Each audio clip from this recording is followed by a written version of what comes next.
In front of me is Xiaomi 15 Ultra, and today I would like to show you how you can operate the voice recorder. Begin by launching Recorder app and tapping on this gear at the top right corner to manage all of those options. To start recording, click on this button at the bottom. Then hit while using the app and allow. To pause it or unpause it, click on this right one. To disable this option, AI voice recognition, you can click on this X, or if you want to see it, click on AI voice recognition over here.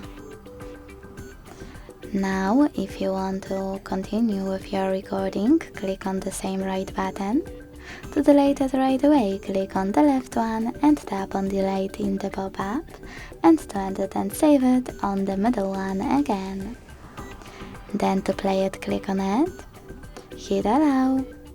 To manage it, use those options, click on those three dots at the top right corner and also go back, hold it and manage all of those.